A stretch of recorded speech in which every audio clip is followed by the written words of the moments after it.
নমস্কার, আমি আজ পৌষধা পর্বে কোমর থেকে পায়ের হাঁটু পর্যন্ত ব্যথার সমস্যা নিয়ে আলোচনা করব। ডাক্তারবাবু, আমার নাম আতিয়া রহমান, বাড়ি মুর্শিদাবাদ, বয়স 42 বছর। ডাক্তারবাবু, আমার কোমর থেকে হাঁটু পর্যন্ত সারাক্ষণ ব্যথা থাকে। যখন ব্যথা থাকে, ব্যথার জন্য আমি হাঁটতে পারি না।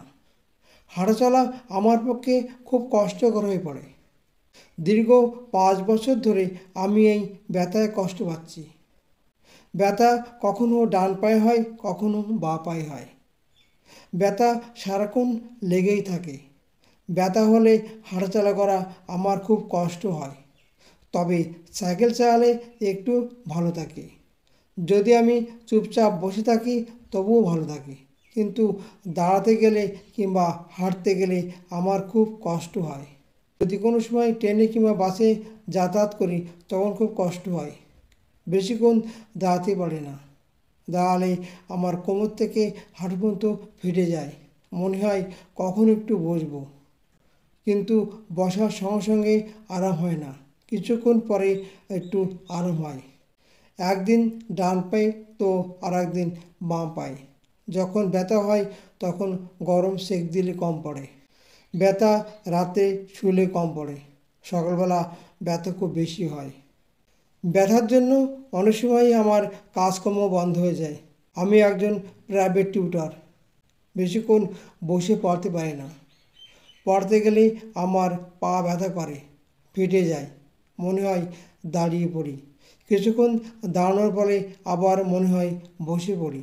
ঠিকমতো থাকতে পারি না, অস্থির মনে হয়।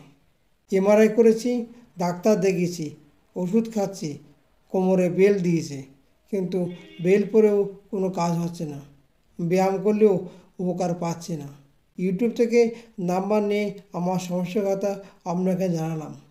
আমাকে একটু হেল্প করুন, আমাকে একটু বাঁচান। ধন্যবাদ। ভালো থাকবেন, সুস্থ থাকবেন। কোমর থেকে পা পর্যন্ত ব্যথার সমস্যা নিয়ে যিনি আমাকে ওনার সমস্যার কথা লিখে পাঠিয়েছেন, ওনার নাম আতিয়া রহমান। দীর্ঘ দিন ধরে উনি কোমর থেকে পায়ে পর্যন্ত ব্যথায় কষ্ট পাচ্ছে। হাঁটাচলা করতে পারছে না, হাঁটতে চলতে ফিরতে ব্যথা লাগে, দাঁড়াতে পারে না, বসে বই পড়তে পারে না। ব্যথাটা কখনো ডান পায়ে কখনো বাঁ পায়ে হয়। সবসময় এক পায়ে থাকে না, চেঞ্জ করে। প্রথমেই বলি যে আতিয়ারবাবু, আপনি যে কাজ করেন অর্থাৎ বসে থাকা কাজ করেন, সেই বসে থাকা কাজ আপনার পক্ষে না করাই ভালো। দীর্ঘক্ষণ বসে থাকার ফলে আপনার কোমরে চাপ পড়ে ব্যথা শুরু হচ্ছে। সুতরাং দীর্ঘ সময় বসে টিউশনি না করাই ভালো।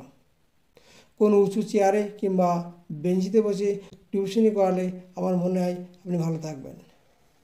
এবং দীর্ঘক্ষণ দাঁড়িয়ে থাকবেন না, সবসময় চেষ্টা করবেন কোন জায়গায় একটু বসার। এই সমস্ত নিয়ম মেনে চললে দেখবেন অনেক সময় অনেক ভালো থাকবেন। এছাড়া আমি যে মেডিসিনটা বলছি, মেডিসিনটা হলো ল্যাক্টানিনাম 30। এই ল্যাক্টানিনাম 30 ওষুধটা আপনি খেলে আপনি সুস্থ উঠবেন। দোকান থেকে যখন কিনবেন তখন 4 পিরিয়ড ওষুধটা নেবেন। পরপর 4 দিন সকাল খালি পেটে খাবেন। ওষুধ খাওয়ার আধ ঘন্টা একবারে কিছু খাবেন না বা কোনো নেশা করবেন না, তাহলে ওষুধের কার্যক্ষমতা বেশি হবে। আতিয়ারবাবু, মেডিসিনটা কীভাবে কিনবেন, কীভাবে খাবেন সে বিষয়ে বিস্তারিত আলোচনা করলাম এবং আশা রাখি আপনি এই মেডিসিন খাওয়ার পরে সুস্থ উঠবেন। আজ এই পর্যন্ত। আবার দেখা হবে অন্য কোনো হেলথ বিষয় নিয়ে আলোচনা করতে। নমস্কার, ভালো থাকবেন, সুস্থ থাকবেন।